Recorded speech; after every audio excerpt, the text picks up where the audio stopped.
नमस्कार मित्रों, shortcut India news channel पे आपका बहुत बहुत स्वागत है। आज हम बात करने जा रहे हैं फ्रांस के नए ड्राफ्ट लॉ के बारे में, जो है रेडिकल इस्लाम के अगेंस्ट। जैसा कि आप स्क्रीन पर देख पा रहे होंगे कि France takes on Islamist extremism with new bill. तो ये जो हमारे मैक्रोन है, फ्रांस के राष्ट्रपति, उन्होंने नया बिल प्रपोज किया है रेडिकल इस्लाम के अगेंस्ट। और इस बिल के बारे में ऑलरेडी वहाँ के जो प्राइम मिनिस्टर हैं, जीन कास्टेक्स, तो उन्होंने कह दिया है कि ये किसी पर्टिकुलर रिलीजन के अगेंस्ट नहीं है, जस्ट जो एक्सट्रीम लोग हैं उनके अगेंस्ट है। तो अभी जो एक्सट्रीमिज़म वहाँ पर चल रहा है, जैसा कि बोला जा रहा है, वो कह रहे हैं कि मुस्लिम्स के अंदर है, इस्लाम के अंदर है। तो that's why they called it as a radical Islamist.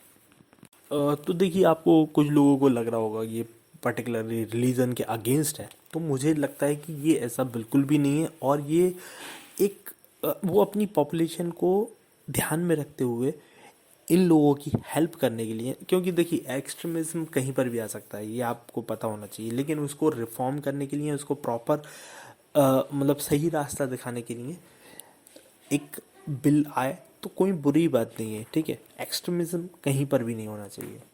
और जैसा कि आपको पता ही होगा कि जो फ्रांस है, उसके अंदर जो मुस्लिम पॉपुलेशन है, बहुत बड़ी आबादी है एक, ठीक है। उसका ऑलरेडी लोगों ने बताया है कि almost almost 70 lakh Muslims are present there, 70 to 80 lakh. तो और उसमें से भी ज़्यादातर साउथ एशियन कंट्रीज़ के, जो इंडिया, पाकिस्तान, बांग्लादेश और बाकी जैसे कि फिलीपींस वगैरह, तो यहाँ के, इंडोनेशिया के, तो इन कंट्रीज़ के अंदर कुछ लोग थोड़े से डिफरेंटली बिहेव करते हैं, मे बी। जैसे कि मैरिज के लिए ज़बरदस्ती करना, मतलब ज़बरदस्ती शादी करा देना, अपने तरफ से लड़का पसंद कर दिया, लड़की पसंद कर दी और शादी हो गई। तो ये चीज़ें होती हैं, आपको पता ही होगा, अपने इंडिया में भी ऐसा होता है कई बार। तो ये सारी चीज़ें होती हैं, तो इसी के लिए इन्होंने, और वहाँ पर मुस्लिम्स पॉपुलेशन सबसे ज़्यादा है, ठीक है। वहाँ पर हिंदू पॉपुलेशन तो नहीं है ज़्यादा इतनी, लेकिन मुस्लिम पॉपुलेशन है, तो मुस्लिम पॉपुलेशन के लिए ही तभी लॉ बनाया गया है पर्टिकुलरली, लेकिन वो किसी के अगेंस्ट नहीं है, वो कह रहे हैं।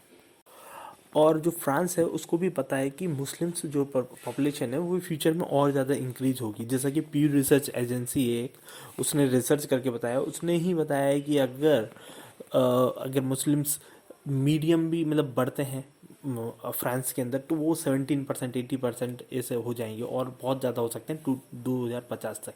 तो 17-18% की आबादी वाले जब जनता होगी, तो उसको, वो एक्चुअल में चाहते हैं कि अभी से वो एसिमुलेट हो जाए इस कल्चर में, फ्रांस के कल्चर में।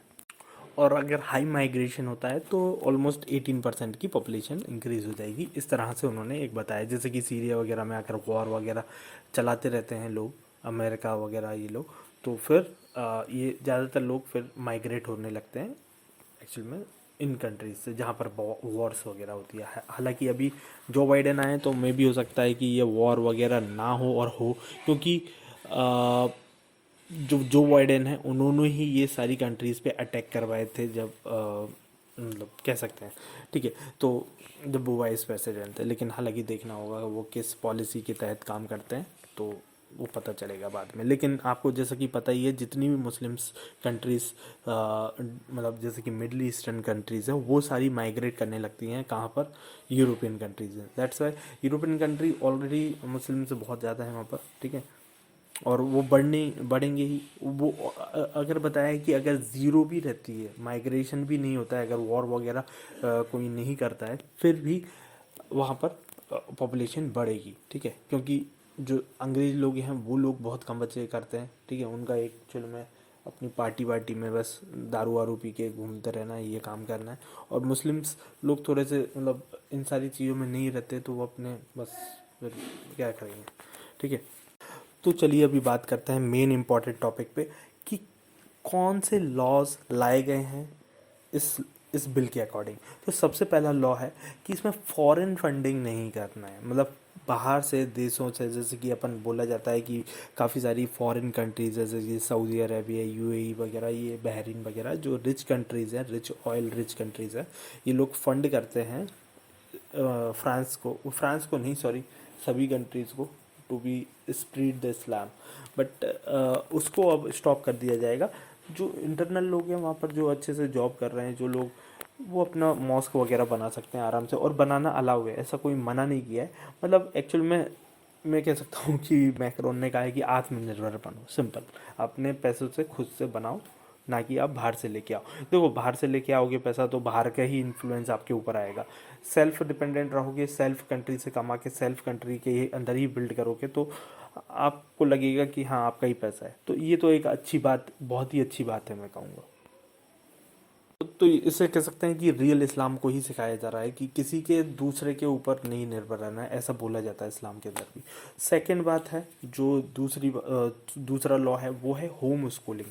तो होम के अंदर स्कूलिंग तो करना वैसे ही इस्लाम के अंदर मतलब नहीं है, ठीक है ना।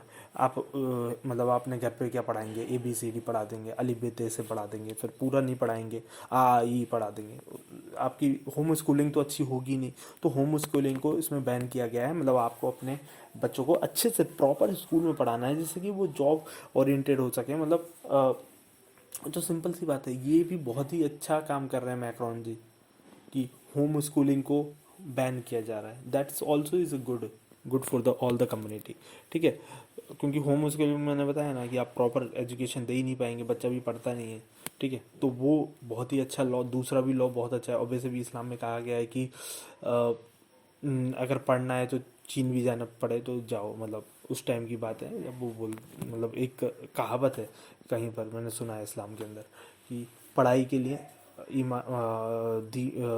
क्या बोलते हैं, इल्म के लिए, इल्म पाने के लिए आप चीन भी जाए। तो फिर समझ लीजिए, मतलब ऐसा तो नहीं है कि घर में पढ़ाई करना है। तो इल्म जो है ना, जो नॉलेज है वो बाहर से ही मिलती है। तो वो होम स्किलिंग को बैन किया है। तो ये इस्लाम को फॉलो करने का दूसरा इन्होंने बहुत ही, मतलब कह सकते हैं इस्लाम को ये फॉलो करवा रहे हैं प्रॉपरली। तो देखिए तीसरी क्या है, तीसरा लॉजिक जो है, तीसरा जो बताया गया है उसमें है वर्जिनिटी टेस्ट। तो डॉक्टर जो है, डॉक्टर से अब वर्जिनिटी टेस्ट नहीं करवाया जा सकता। मैंने आपको बताया ना, साउथ एशियन कंट्री अपनी कैसी हैं, जैसे बांग्लादेश वगैरह, इंडिया वगैरह, और ये पाकिस्तान वगैरह, ये लोगों को मतलब वर्जिन लड़की चाहिए, ये फलाना ठिकाना। कुछ लोग, मैं सबकी बात नहीं कर रहा हूँ, ठीक है ना। तो बोलते हैं ना ऐसा चीज़ होता है। तो ये चीज़ बैन की जाएगी, वहाँ पर कोई वर्जिनिटी टेस्ट नहीं कराएगा अपनी होने वाली वाइफ का, होने वाली पत्नी का, ठीक है। तो ये चीज़ बैन की जा रही है। तो ये एक और फिर मैं कहूँगा कि फॉलो करवा रहे हैं इस्लाम को प्रॉपरली। क्यों? क्योंकि ये ना इस्लाम में ऑलरेडी ये चीज़ मनाई है, ठीक है। और इस्लाम में ऑलरेडी मैं कह सकता हूँ कि बहुत से लोग कहते हैं इस्लाम काफ़ी मतलब पुराने टाइप का है धर्म, लेकिन मुझे लगता है कि बहुत ही मॉडर्नाइज रिलीजन है because of that reason only. Because इस्लाम में कभी ऐसा नहीं कहा कि फोर्सफुली आपको मैरिज में रहना ही है, ठीक है। आपको मैरिज अगर पसंद नहीं है, you can leave, that's it. जैसे कि गर्लफ्रेंड बॉयफ्रेंड होते हैं। देखिए जब तक आप, देखिए लोग पता नहीं क्यों इस चीज़ को बहुत ही मतलब मैं कह सकता हूँ दिल पे ले लेते हैं कि यार जिससे शादी की उसी के साथ रहना। This is just a part of life. देखिए आप जब तक अच्छे से जी रहे हैं तो अच्छी बात है। अगर आप किसी के साथ नहीं रह सकते तो यू कैन लीव ना, simple, that is not a bad thing. तो इस्लाम में ऑलरेडी अलाउ है तलाक। इस्लाम के अंदर ही सबसे मतलब प्रॉपरली डिफाइन किया गया है कि किस तरह से तलाक लेना है। खुला भी दिया गया है, महिला भी अपने तरफ से तलाक दे सकती है। हालांकि दिया नहीं जाता जाता है वो चीज़ मैटर करती है, लेकिन आपको ये पता होना चाहिए कि ये सारी चीज़ें दी गई हैं इस्लाम के अंदर ऑलरेडी। तो इस्लाम को प्रॉपरली फॉलो करवाया जा रहा है ना, ठीक है ना। और fourth and the last one topic जो इसमें कवर किया गया है, मतलब इस लॉ के अंदर है, वो है फोर्स मैरिज। तो वो भी इस्लाम को ही फॉलो करवा रहे हैं फिर से कि इसमें फोर्स मैरिज नहीं करना है। जहाँ पर भी शादी होगी वहाँ पर शादी हॉल में जाके एक बंदा होगा, वो दोनों से पूछेगा, एक से नहीं पूछेगा, मैंने पहले ही बताया, एक से नहीं पूछेगा, आदमी से भी पूछेगा, औरत से भी पूछेगा। Women and the man, man and the women, both will be say that they are ready to be married to that girl or that boy. So ये है इस रूल के अंदर। वो भी पूरी तरह से मतलब वो काजी बन गया ना। काजी का काम क्या होता है, इस्लाम, ये इस्लाम को फॉलो कराने, प्रॉपर फॉलो कराने का सारा इसमें रूल बनाया गया है, ना कि अगेंस्ट है मैं कहूँगा। क्योंकि इस्लाम के अंदर तो यही बोलते हैं ना, कबूले कबूले। पहले काजी क्या करता है, जाके लड़की से पूछता है कबूले कबूले, फिर लड़के के पास आता है कबूले कबूले। अगर कहीं पर भी अपन ने बोल दिया कबूल नहीं है तो वो शादी कैंसिल। तो ये तो मतलब पूरी तरह से फॉलोइंग हो रहा है इस्लाम का।